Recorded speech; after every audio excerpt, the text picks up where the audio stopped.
Welcome and thank you for standing by. At this time, all participants are in a listen-only mode.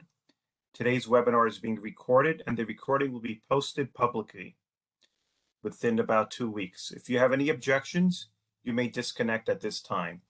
Now I'd like to turn the call over to Kim Brown from the U.S. Census Bureau. Kim, you may begin.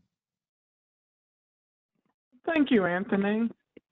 Good afternoon, everyone, and welcome to today's webinar, To Nest or Not to Nest, That is the Quest. My name is Kim Brown, and I'm a training specialist here at the U.S. Census Bureau. I want to thank you for joining us today for the Back to Data Basics webinar series. The series was created by the Census Academy team here at the Census Bureau. You can register for any of the webinars at the Census Bureau's homepage. Just visit census.gov/academy. We think these webinars will be a valuable opportunity for you to learn from our experts about how to access and utilize a variety of Census Bureau data products, tools, and resources. Before I introduce today's speaker, let's go over a few important housekeeping rules. As mentioned earlier, this webinar is being recorded.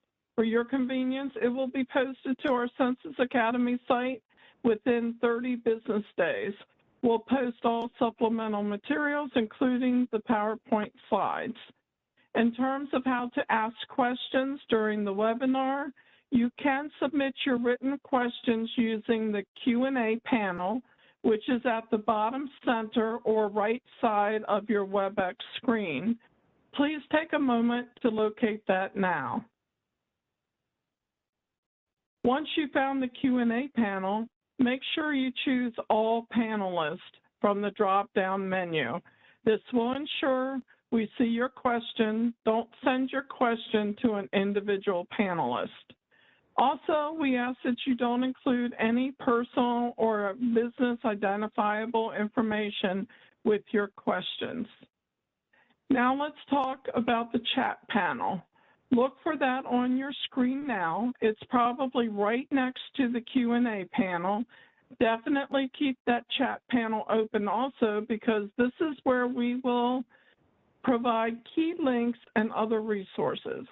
Keep in mind, you won't be able to respond to the chat. Chat is just for us to send you links and other resources. In the chat box, we will be sharing throughout the webinar the link for the evaluation.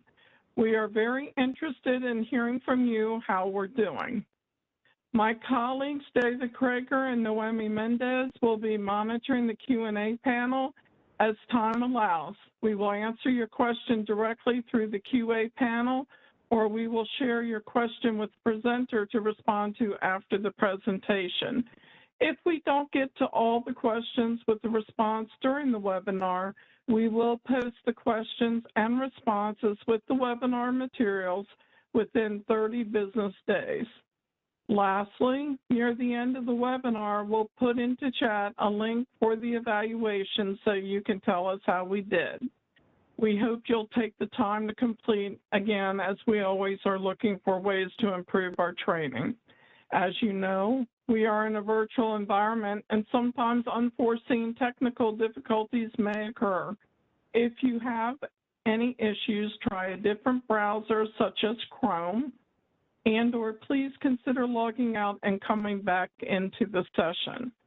Should you encounter any audio issues, we encourage you to change your audio from the computer to calling in. Now, I'd like to introduce our speaker, Lacey, actually speakers, Jim and Lacey. Lacey, you may begin. Good afternoon, everybody, and thank you so much for joining us. Jim and I are excited to be here today to talk about nesting geographies. It's a evolving topic, and especially with the new 2020 data out and the geographies that go with those. It's a hot topic, so we're glad to be here sharing today.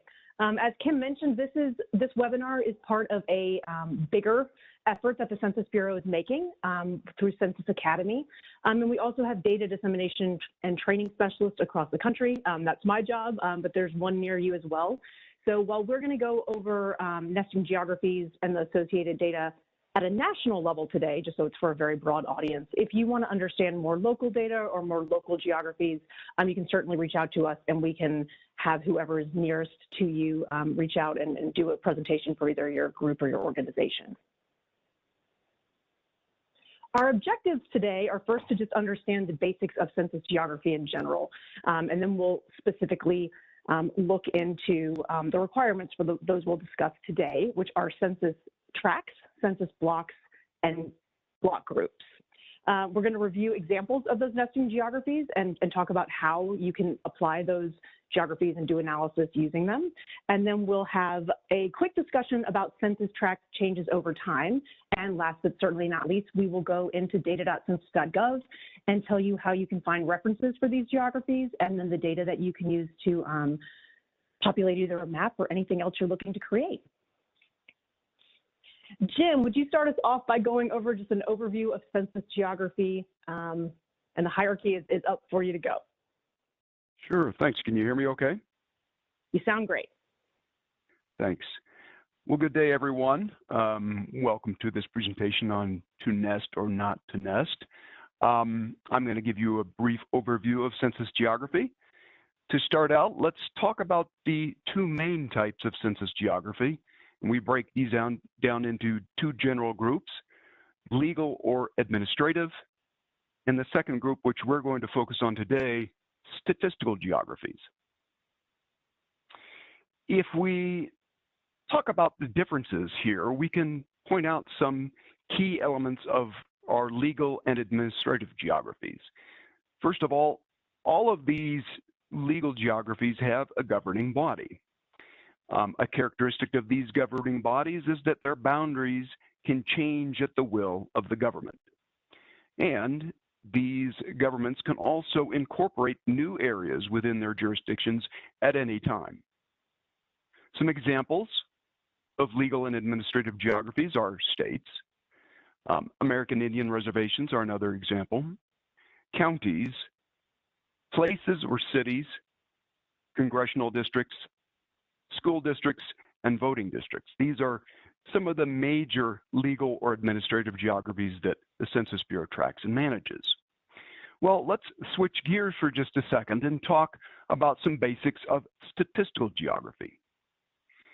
Here, for statistical geographies, there are no gaps and no overlaps in general. There are some exceptions to that rule, but by and large, statistical geographies nest within each other. That's the title of our webinar today. They are largely created and maintained by the U.S. Census Bureau. They are created and updated only for statistical purposes. And you probably should be aware that the Census Bureau is the geographical data steward for the U.S. government. So let's talk about some examples of statistical geography. In relevance to today's discussion, we're going to talk about census tracts, census block groups, and census blocks. And at this point, to go through some definitions of those geographies, I'm going to turn it back over to Lacey. Lacey. Thank you, Jim. So yeah, we're going to focus today on the three statistical geographies that do nest and do cover the entire country. And the most common and one of the geographies that we produce the most data for are census tracts. So we're going to start going through what the requirements are here. This will all come together. We have a couple of examples coming up. This will make a lot more sense, but we wanted to give you some background information as well. One of the things that I want to touch on before we even go into that is a lot of people are familiar with political geographies, right? You know what city you live in, you know what zip code you're in, you usually know what county and hopefully what state you're in. Statistical geographies are a little different. You probably don't know what census tract you're in. It's kind of a unique thing. So I want to start by saying why we create and maintain these. administrative and legal geography, so cities, those boundaries can change all the time. And if you're doing a statistical analysis over time, that can make comparing data for that city very difficult because you're not comparing the same physical place on the ground. If you're looking at, data back from 1960 and trying to compare it to 2020, you're really not comparing apples to oranges in a lot of cases. Statistical geographies are created and maintained so that they are comparable over time. And census tracts are really the hallmark and the cornerstone of that comparability, the availability of comparability back in time. So census tracts, just some basic overview information. The optimum number of human beings that we want for a census tract is around 4,000. The minimum is 1,200 and the maximum is 8,000. The reason those are the thresholds is because at that 4,000 person or human being population, we can really publish a lot and most of the most commonly used American Community Survey data points. So once you get below 1,200, it's very hard for us to be able to publish a lot of the data points, say for education or commuting or income and poverty, simply because it's too small of an area. So we try to keep it at 4,000, and then the maximum is 8,000, because if we have an area that's 8,000 people, we'd rather have 2 census tracts of 4,000 people so that we can publish twice as much data so you can get more information about the neighborhood that you're living in. Census blocks are the statistical geography that's the next just below census tracts. These are a little bit more flexible in some of their definitions, but I did at least want to touch on the population thresholds, or what we shoot for these. The minimum is 600 and the maximum is 3,000. There is a housing unit criteria as well that we use when we're making these delineations. And with that, we're going to go straight into a demonstration which will hopefully make all of this make a lot more sense. Okay, here we have the United States. Hopefully most of you recognize it in this light blue color. And so within the United States, we have states and state equivalents that make up the entire territory. So I'm in Texas. This is Texas within the United States, and each state has a FIPS code. So the state of Texas, the code for the state of Texas is 48. And this long number that we're about to write out is the GeoID, and Jim will talk about that when we get to the end of this demonstration. For each state, there are county and county equivalents that fill up that state. So in Texas, there are counties. And this is Travis County in Central Texas. Each county also has a numerical identifier. And for Travis County, it's 453. So if you have a GeoID of 48453, you know that you are within the state of Texas and in Travis County. Going down one more level, every county in the country is filled with census tracts, border to border, no gaps and no overlaps. And each census tract has a number as well. This is where I live. This bluish color, the census tract I live in is 036000. Below the census tract, we have block groups, which we were just discussing. So block groups are literally just a group of blocks. So when you think about walking the dog, or as Jim still brings up, and I love making fun of him, when the mailman was going around the block delivering milk, this is a block. So you turn right, you turn right, you turn right. It's the smallest polygon that you can walk in your neighborhood. This happens to be mine. So we're looking at a block group, which has a 1-digit numerical identifier. There can only be up to 9 census blocks in each census tract. So we are in block group 1 here.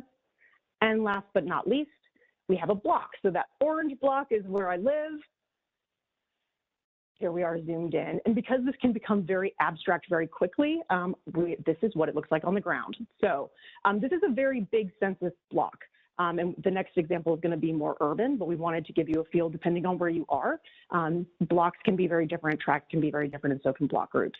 So this is a more rural block, but the GeoID is when you combine every single one of those numbers on the right, and that number identifies this piece of land in the United States. And with that, Jim, do you want to walk through the next group for us? We're back to the county, the country level. And we wanted to give you a more urban area example so that you can see how these all fit together. All right, so here we are, the U.S. Thanks, Lacey. I really like this example because, quite frankly, we worked together to put these slides together a few years ago, and I like how this really illustrates with colors how everything really does nest. So starting with the country, and you're going to recognize this series again, we're going to look at Texas. And we see how Texas nests within the country. And now it's both a political or a legal geography and a statistical geography, but it nests within. And of course, we have the state code of Texas of 48. That's our FIPS code. And this time we're going to choose a different county. This one's kind of squarish. If I didn't know better, I'd think I was in Colorado, where I am at the moment. Once again, there are tracts within this county, and this one is Tarrant County, Texas. Those of you who know Texas, this is the Dallas-Fort Worth area, and this is the county around Fort Worth. The county code for Tarrant County is 439. And if we zoom in a little bit to look at what's going on there, there's a tract there within the middle of the county, and this is tract 001017. Of course, like before, we can go down further into this nesting of geographies, and we find a single block group, this one numbered block group 2. And then, once again, we can zoom down even further and see this really nice squarish block of 2306. It's important to point out the fact if you're a fan of block groups and blocks, blocks will always have the same number. They will start off with that same number as the block group. So if the block group is 2, you will never see a block with the number of 1,000 something or 3,000 something. The block group being 2, census blocks will always have a 2000 series block number associated with it. And like the last set of slides, let's look at this block on the ground. And this one's a little better for me to give my little milkman story of how the milkman travels around the block and delivers milk. And he still does, believe it or not, in Denver, Colorado. You can order milk online and have it delivered to your house. And the gentleman goes around about 3 o'clock in the morning and drops his milk at each of the housing units that's subscribed to the service. Whether he goes around the block like an enumerator does or not, I can't tell you. But in this case, the city block is very much equivalent to a census block. So Lacey, back to you. And I think this is, thank you so much, Jim. So this is, the reason we started out with these examples is a census block can be a lot of things. So we're going to focus while we've got this up on the tracts, the block groups, and the blocks. The blocks can be very diverse in size and number of humans and the stock of housing within them. So in Manhattan or New York, where our colleagues on the phone are, you can have an incredibly densely populated census block simply because there's a high rise in the middle of the smallest polygon that somebody could walk on the ground. You can also have areas like where I am in Texas, where there are massive census blocks that are, I think there's one that's like almost 100 square miles, and there's literally no human beings living within it full time that we would enumerate there. So they can be very, very diverse. Now, by block groups, we try to hit some of those population thresholds, so they are more comparable. And then census tracts will really get to something that is very, very comparable over time and spatially as well. I want to mention one more thing before Jim starts talking about tracts over time, and we'll see this when we go into another example, but census blocks are very difficult to compare over time. Census, because they change constantly, block groups are also not comparable over time, but census tracts are, and they're also a very good spatial analysis tool because they have that normalized 4,000 population. So with that, Jim, will you please tell us the history of census tracts, and then we will talk a little bit about how they change over time. Sure.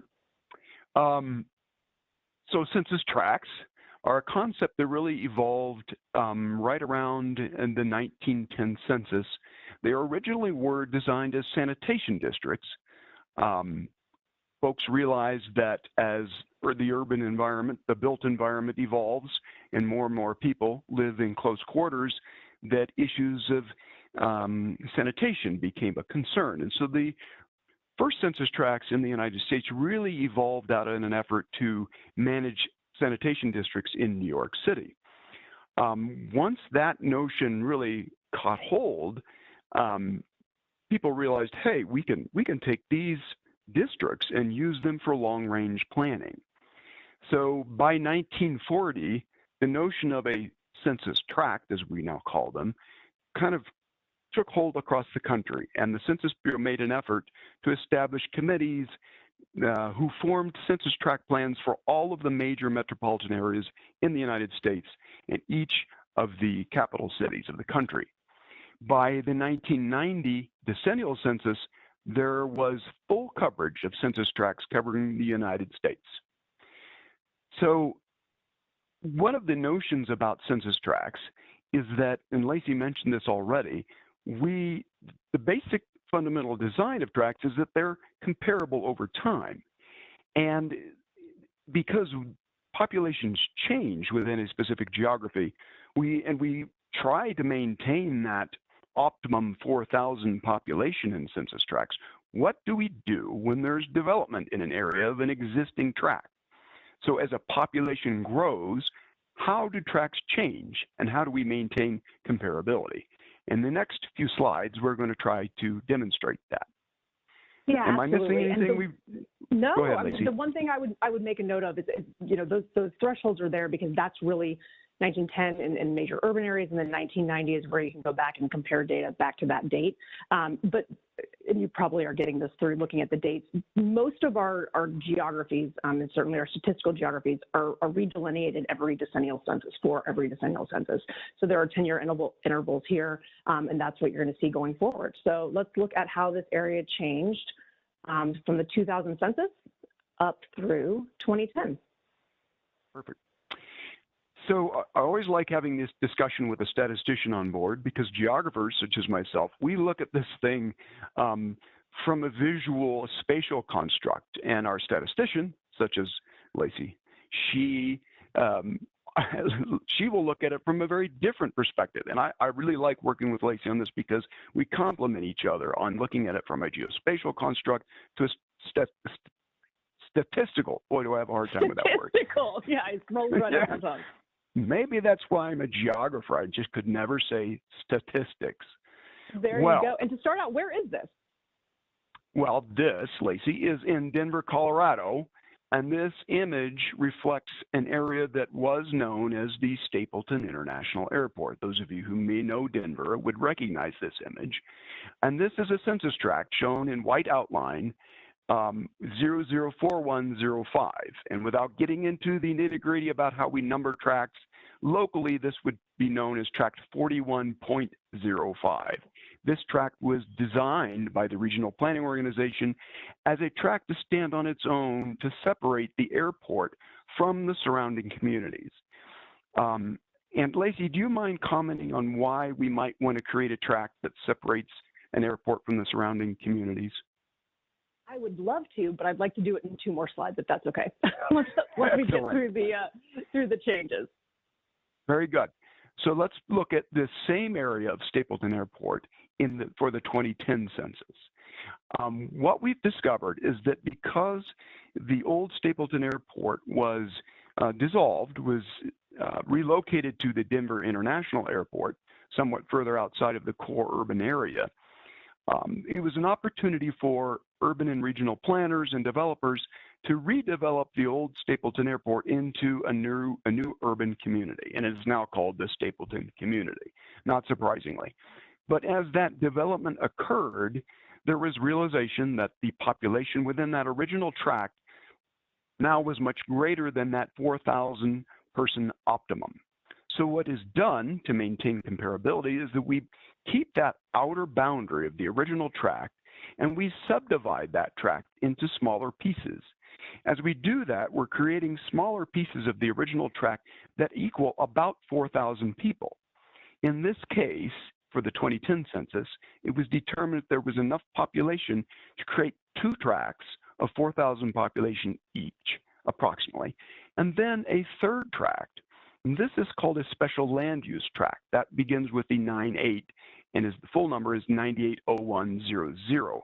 This tract is special because it consists primarily of commercial warehouse district with very little or no population within it.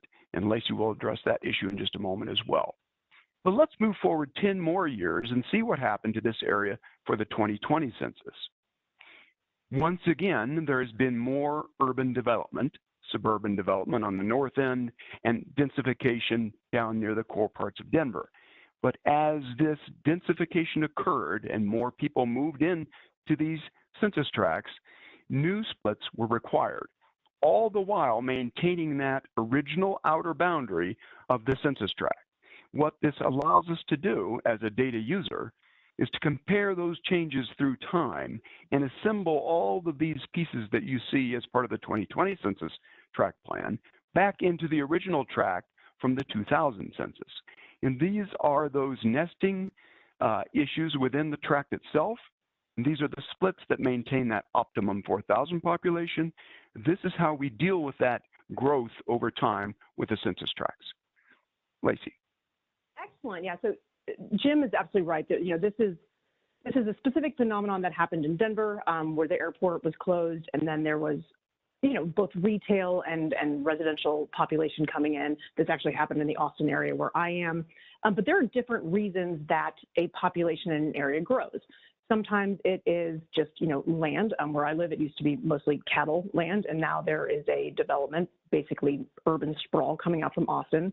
Airports is something we're actually seeing a good bit of, or shutting down of major military bases. And again, so now you've got a repopulation and a redesign of the area.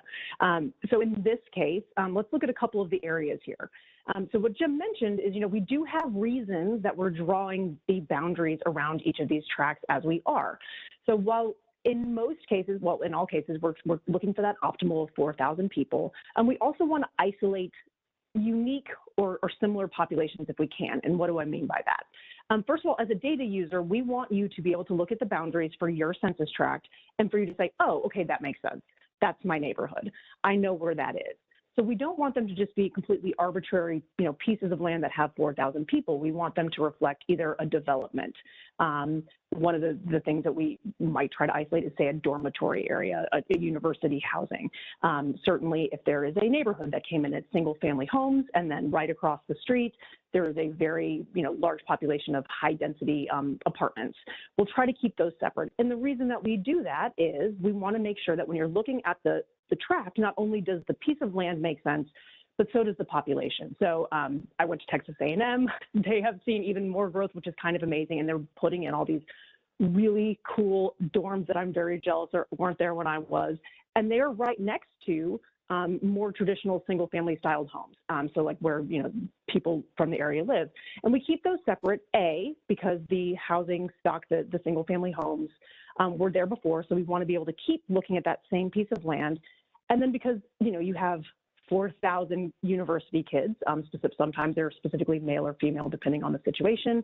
And you want to make sure that you're looking at these unique possibilities these unique and distinct populations as specifically as you can. So here, mostly we're just outlining developments. So these are neighborhoods. When you look at 004112, that is a neighborhood. 004111 is a different neighborhood and different development. Jim's absolutely right. The 980100 is a special land use tract. We don't have much of a residential population there, so we're not going to probably be able to produce data for it. But the reason we still isolate it is because it is an area where not many human beings live. It would dilute the population densities of the census tracts around it. So if we left that, say if we included in one of the surrounding census tracts, you have this, kind of void of residential population that would really skew those numbers of how many people per square mile. So that's why we do that. We're about to move over into pulling up some of this data, but let me go back really quickly through these slides. I just want to point out something that Jim mentioned just to highlight it. From the 2000 census, this census tract was 004105. When we move forward, it's split and has different numbers. What's important to remember is this piece of land will always be this number. It's not that it went away. We aren't publishing data for it anymore, but this piece of land in this county and in Denver, Colorado will always be this number. Now going forward, again, we're not necessarily publishing data for it. We have, here's the new census tract numbers, and then we retire those for data purposes, and we have new census tract numbers again. But just what's important here is you never have to worry about confusing, hey, is this the same census tract as this? The numbers will always be the same, and if we're not using them, we retire them. What's also important is when you're going back to combine all of these tracts to stay with that outside polygon, you can do that over time as well. One thing I want to mention, or one more thing, I guess, is it is possible that there are areas that lose population and they fall below that 1,200 person threshold. In those cases, we will possibly have to combine census tracts in order to have a big enough population to produce data for them. And in that case, sometimes we'll just go back to the previous design. So say this was an area that lost a lot of population for whatever reason, that is not the case, but we could go back to the former numbers and start publishing data for those as well. And that we don't lose any comparability over time, and certainly keep that outside boundary the same. With that, Jen, before we jump into Tiger and data.census.gov, either David or Noemi, is there anything that has come up that you want to throw our way before we jump into actually pulling data?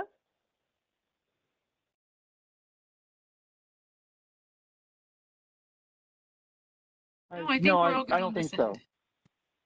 end. Okay, thank you very much. Okay. So Jim, will you talk about Tiger? We're not going to have time today to actually go into Tiger in this webinar, but Jim's going to certainly talk about it in detail and how it evolved. And then we'll go into data.census.gov, where I can show you how to look at census tracts in your area and block groups in your area, things like that, because again, it's probably not something that you know super intimately like you do your city, your town, or your zip code. Sure. And I have to point out, Lacey, you used the word polygon a little bit ago, and as a geographer, I'm busting out with all sorts of geography terms. I've been working on how about that? I know. Man, I'm going to start some flashcards. Sound like I know what I'm doing. Oh, I think you do. What is this thing, Tiger? We're talking a lot about some geometries and some geographies.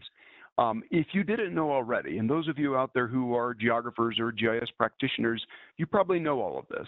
But if you weren't familiar with the notion of Tiger, Tiger is an acronym, and it stands for Topologically Integrated Geographic Encoding and Referencing. Tiger is almost 30-some years old now, almost 40 years old, and it's an implementation of geographic information science to encode features, in the case of the Census Bureau, a digital network of lines. So we can take something that exists on the ground and map it into a computer system through a series of lines. The relationship between those lines and the areas within them form polygons. So kudos to Lacey for using that term. Polygons are those fundamental geographies that make up things like census blocks, block groups, and census tracts. So that notion of a geographic area, whether it's a political geography, such as legal administrative areas, or a statistical geography, such as census tracts, block groups, and census blocks, these features are all encoded and stored in the Census Bureau's Tiger system. So that's... Can you talk a little... Well, so one of the things that's unique about this system, and I've learned it's made my life a lot easier, but I didn't know it was happening, is if one boundary changes, the others automatically will. Because that was confusing for me at the beginning. So can you talk about how, if a county boundary changes, if a state boundary changes for whatever reason, sure, the domino effects, so that people, it just makes it easier to understand what you're looking at. Absolutely. Lacey's referring to a number of topological rules that we have in the Tiger system. Tiger is a topological system, for those of you who are familiar with that. It sets up a series of rules and software procedures that define how Tiger works when one area or one polygon changes and how it relates to the features underneath them. So as Lacey was mentioning, if a county should annex some land, or more often, if a city should annex some land, that polygon that makes up that city will change. If a feature changes that has a relationship to something that underlies that, then there are rules that require the Census Bureau automatically make adjustments. And here's a specific example. There are places that we didn't talk about today called census designated places. They are statistical equivalents to cities. Census Bureau establishes these. Sometimes they nest right next to a city boundary. A city can annex, as we've discussed, at any point in time. If they annex property that would overlap into a CDP, our Tiger system has a series of topological rules that require that CDP shrink, that it retract from. the city boundary that has been incorporated or that change. Similar rules are affected by census tract changes, and I won't get into too much detail, but needless to say, these topological rules are in place to help maintain the integrity of that statistical geography that Tiger maintains for us. Yeah, and it's funny, where I am, another great example is that the county boundaries have shifted slightly for, I think just they were being more specific on how it was defined. The census tracts will shift very slightly as a result. The blocks will shift very slightly as a result. So anytime there's a boundary change, all of that is built into the system. So whatever is here, the newest vintage is always the most up-to-date for every geography that we have available. Before we jump into data.census.gov, I also want to point out we did make a change for 2020, the 2020 census, that specifically affected blocks, and we get a lot of questions about it. Every polygon that you see here, or almost every polygon that you see here, would have been a block in 2010, or the vast majority of them. And that led to a lot of blocks that didn't really have the possibility to have a population at all. And let me give you an example. On the street that I live on, there is a large cactus in the middle of the cul-de-sac. It's a big cactus. It's an important cactus. Everybody loves the cactus. But that was actually a block because of the rules. Technically, it was something you could walk around. There really wasn't a hope that anyone was probably going to live there, but it was a block. Another great example is major medians on either highways or wherever you live. Some of those were blocks as well. So for 2020, we changed a little bit how we defined blocks, and it was done with computer algorithms this time around. And we eliminated some of those blocks that weren't really useful for statistical purposes because they didn't have people, they weren't going to have people, and they were just in some ways erroneous. So we get a lot of questions about the number of blocks nationwide shrank really significantly in 2020. There's not a data loss there as far as looking at population and looking at housing, but it is very confusing. Sometimes to look at 2010 data and how many blocks were in an area, and then to look at 2020, especially when most areas in the country are growing and have more streets and have more households and have more population, why were there fewer blocks? So just wanted to touch on that. Jim, is there anything you want me to jump into before I go to data.census.gov? No, I think we covered everything. I think there was one question that I should try to point out, that the statistical geographies we've talked about, this nesting of statistical geographies, these geographies are defined once every 10 years. So they're done right before each decennial census. And one of the major differences between our statistical geographies and the legal or administrative geographies, the legal and administrative geographies can change at any time, whereas the statistical geographies are only modified once every 10 years. So that was one of the questions in our Q&A. Okay, excellent. For most of you on the phone or on our webinar here, you probably are familiar with data.census.gov, or if you're not, today is the day. This is our landing page for data.census.gov, which is our main data platform. So it is about 3 or 4 years old now. It's grown up kind of with all of us as we've been producing more data. But this is where we produce data from the decennial census, from the American Community Survey, also from the economic census. Most of our major programs, this is the main data platform. The website is really simple, but if somebody wouldn't mind typing it into the chat, either Noemi or David, just data.census.gov, so that you have it in case you forget it later. If you want just basic data, we're going to focus on geographies here, but if you want just basic data or you want just a basic reference map, you can type it into this search bar. But assuming that you're here because you're a little bit more in-depth data user, we're going to focus on the advanced search function today. So right here, advanced search, if you click here, these are the filters that you can use to zoom in on your geography or the data that you're looking for. So basically what you have, and this is pulling directly from our API, is every data point that we have from our main census and surveys is here. And as you filter, it's going to whittle down and just give you results for the things that check all of those boxes. I would be saying this regardless of the presentation. I would suggest that you always start with geography. And the reason I suggest you start with geography is it can be really frustrating. You find a topic and you find a name for a topic, so and then you find out it's not available for the geography you wanted. If you do the geography first, it will save you some of that heartache. We will only show you things that are available for the geographies that you've chosen.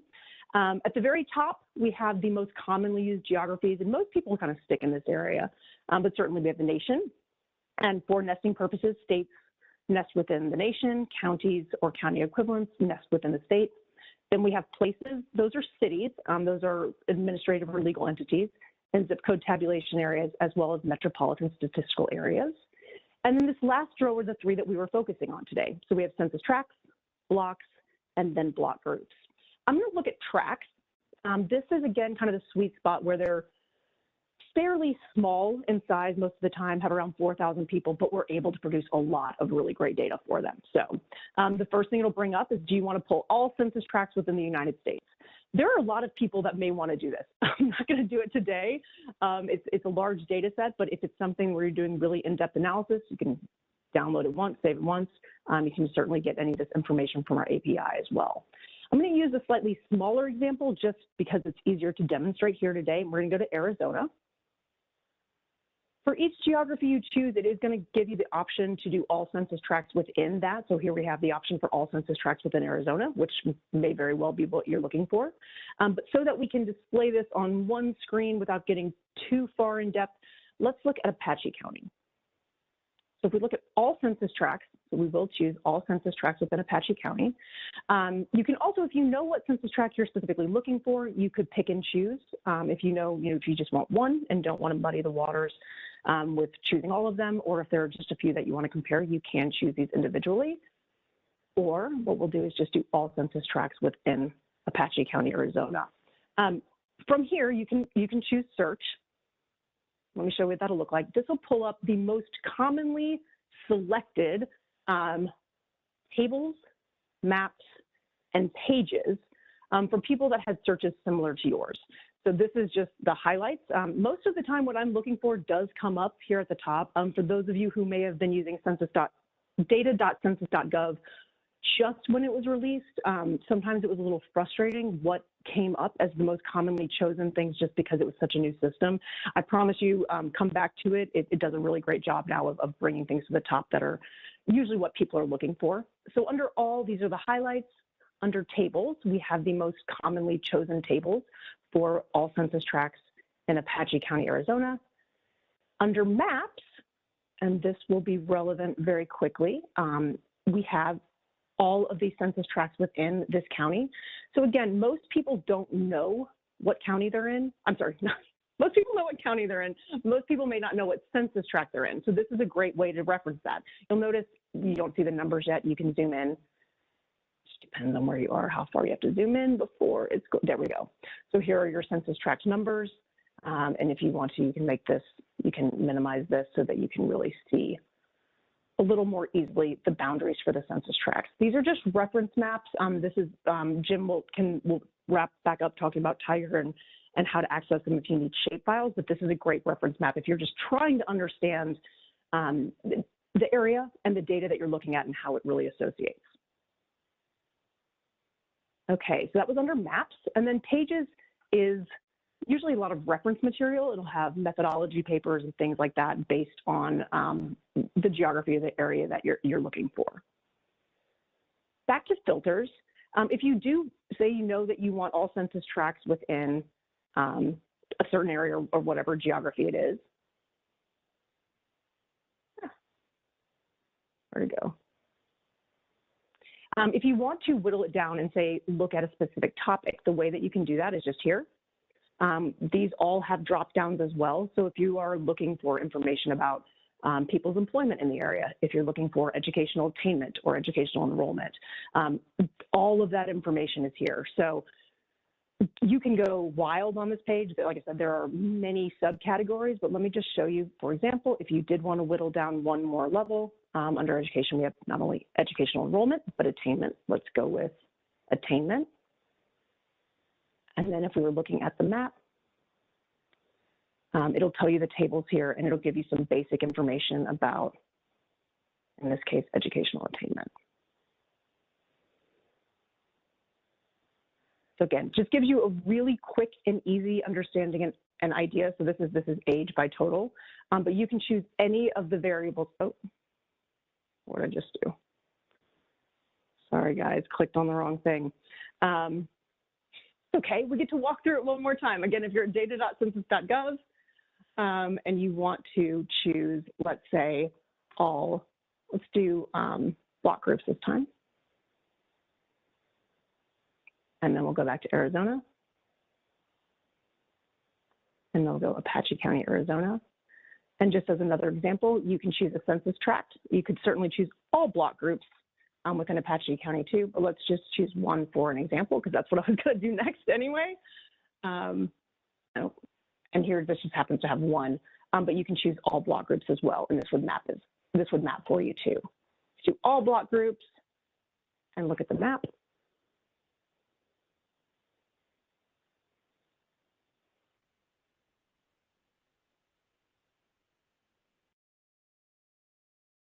Oh, it's not popping right now. I am not choosing the right. I just messed up choosing. I screwed up my search and messed up the demonstration. Basically, I just want to highlight that. We'll go to, not clearing, here we go. Data.census.gov, advanced search, and start with geographies.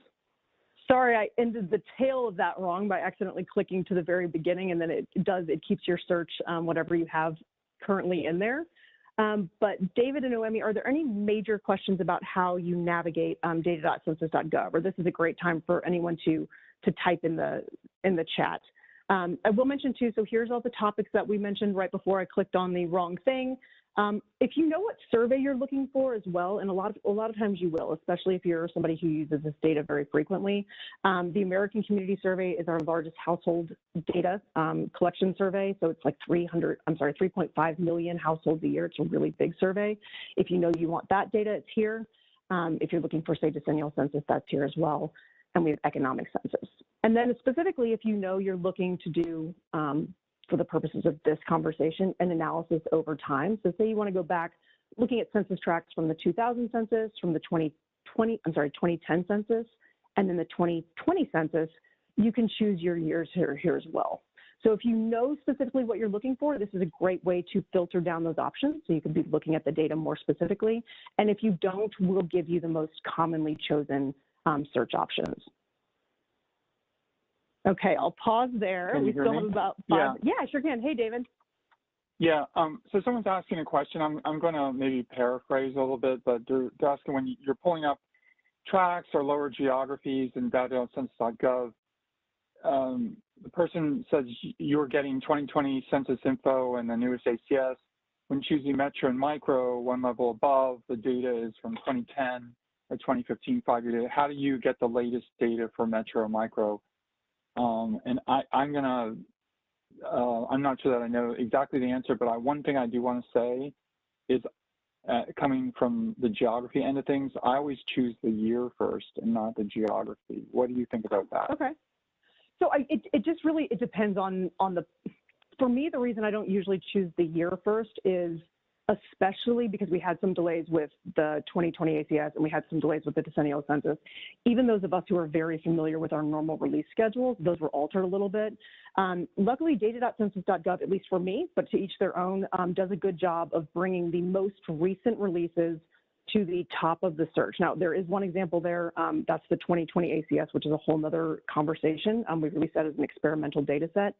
But in general, when you go to data.census.gov, it will show you the most recent geographies, the most recent data release. It'll give you the option to go back in time, but it'll give you the most current geographies and data. So I totally get that, David. If you know that you're looking for a release and a date, then certainly start there. For me, I usually am looking for the latest and greatest data that we've released, and then might go back in time to see how things have changed. Yeah, okay. One other thing a question I have, when you're showing the nesting and you're talking about statistical geography, like blocks and block groups and tracts, but the county and the state, those aren't really statistical geography. They're both, right? Statistical geography and administrative or legal. Right. So we definitely don't, you're right. We definitely don't control those. The Census Bureau is not quite that powerful where we're controlling the state and county geographies for the country. But what we do is we ingest them as those government bodies create and send them to us. So that is something that we, depending on, the state and the county, will ingest those boundaries exactly as they are and then use those as the outer boundaries. So it's kind of a unique situation where those boundaries, yes, they are administrative or legal, in nature, but they become the boundaries for all of our census tracts, which then are also boundaries for all of the block groups. And then they're also the boundaries for all of the blocks. So certainly those are set legally, and then we just take them and use them as they are to create the nesting geographies within them. Lacey, I don't know how much time we have. One question just is, how does the data relate to school districts? And I don't know. Do you want to answer that? So school districts are not. So they're not because they have governing bodies and they can change at the will of that governing body. We definitely. What's actually little known is that we do produce most of our data for school districts, so that those boundaries exist. They are in Tiger. They are built into data.census.gov. They do not nest nicely, so they're not really part of this specific conversation, but we do have boundaries for almost all school districts in the country. We maintain them and we publish data for them just like we would for any other geography, so like a census tract or a city or a state. So don't spend all your time trying to aggregate blocks or census tracts to be similar to your school district. We already have those boundaries. I think we update them. Jim, how often do we update those school district boundaries? I think it's annually, right? And then we produce data just like we would for anything else. Right. We have an annual outreach where we go straight to the states and ask them to make updates to their school district boundaries. And all of these boundaries can be found in our Tigerline shape files. And if you want to know where to get them, just do a Bing or a Google search for Tiger shape files census, and you'll find that link where you can download that data. If you're a GIS practitioner, all of that data is free, along with all of the demographic data Lacey has been talking about. That's all free data. The geography there is there for you to download to use in the GIS if you want to. So yeah. If there's nothing else, I actually do want to take a couple minutes to show one other tool. But Noemi, David, is there anything else? I don't want to miss it if we've missed something big, because every now and then we've been talking about this for so many years that we just forget something very obvious and necessary to address. But I'd love to spend about 3 minutes on Census Business Builder. Just put a tickler in there, say like, hey, okay, yeah, good go deal. for it. Okay, awesome. So if we go back to census.gov, you do not have to have the caps lock on to do that. This is our main landing page, and all of the data tools and apps that we have are here. So under Explore Data, data tools and apps is right here at the bottom. As Jim was just mentioning, you can also use any search engine to look for, data.census.gov is pretty straightforward, but this is Census Business Builder. Census Business, just make sure you include the census and it'll come up with any search you do as well. If you want to navigate from here though, under Tools and Applications, Census Business Builder. And what I love about this tool, this was created by one of our good friends, Andy Haight. It was originally made for people looking to start or grow a business, so you could do a quick community analysis. But we very quickly found out that there were a lot more applications that people were using it for. So this was the first edition. The Regional Analyst Edition, which we'll look at really quickly, has all of the that's not true. Not all of the geographies, but most of our most common geographies already built into it, and then a lot of the data is already joined with it, and has a really cool mapping feature that I love to use. So I am just outside of Austin, Texas. The quickest way to know what's built into Census Business Builder is just to click on that and it'll tell you. So you can look at county level data, you can look at census tracts, you can look at the city, the state, the zip code, and then if you happen to be in an MSA or micro or macro metropolitan, an MSA. If you're in an MSA, it will be here as well. I'm going to look at census tracts simply because that's what we've been talking about. And hopefully this looks familiar from the slideshow we were just going through. But this is a census tract that I'm currently in. This defaults to population, which is not necessarily our most flashy or exciting data point that we have. But here we are. You'll notice the census tract I'm in is smaller than the surrounding. We're kind of on the outskirts of the population where more people are coming in.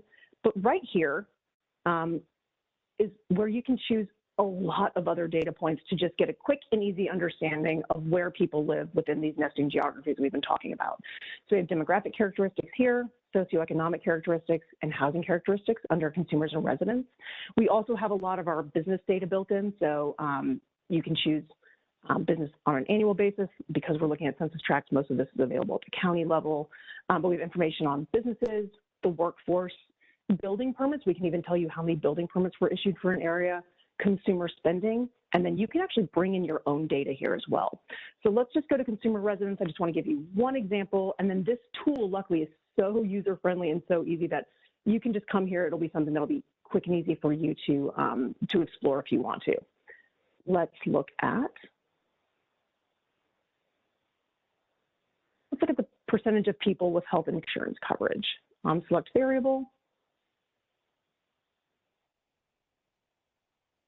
And this is just, again, you can definitely download the shapefiles. You can join it with the data that we were just looking at for data.census.gov. But if you just want to have a quick and easy understanding, these are the nesting geographies we've been talking about. This is a census tract.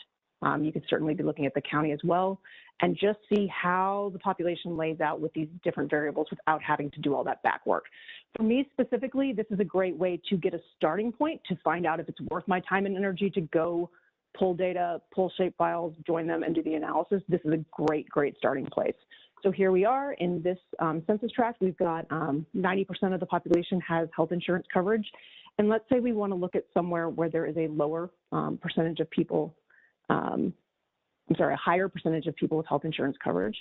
You can just click on the adjacent tract. You don't have to know it and go start back over, which is awesome. So in this census tract, 97.8% of the population. Again, you can choose any of the geographies we discussed today that pulled up on that first landing page, and you can join it with most of our most commonly chosen data points. And it's just a quick way to find information that you might be looking for and kind of pulls together the two main things we were talking about today. And with that, Noemi, David, if there's nothing else that's pressing, Kim, I will turn it back over to you. And just thank you so much, everyone who came. If we didn't get to your question today, I promise we will in the near future. And we will have this recorded and posted and transcribed in the next few weeks. Jim, is there anything else you want to throw in before we wrap up? No, thanks for your time, Lacey. Okay, sounds good. Thanks, everyone. So thank you very much for this excellent presentation. Before we conclude, I'd like to thank everyone who played a role in today's webinar. And also, of course, thank you, our audience, for spending your time with us this afternoon. Please take a moment to fill out the evaluation by following the link provided in the chat. Look out for the recording PowerPoint presentation and any other related materials to be posted to census.gov/academy within the next 30 days. We want to remind everyone of the next webinar in the series called Puerto Rico. This will be in English, and it's offered June 7th at 2 p.m. There will also be a Puerto Rico Spanish version, also offered June 9th at 2 p.m. This brings us to a close, so we thank you again and hope you have a great afternoon. This concludes today's webinar. Thank you for your participation. You may disconnect at this time.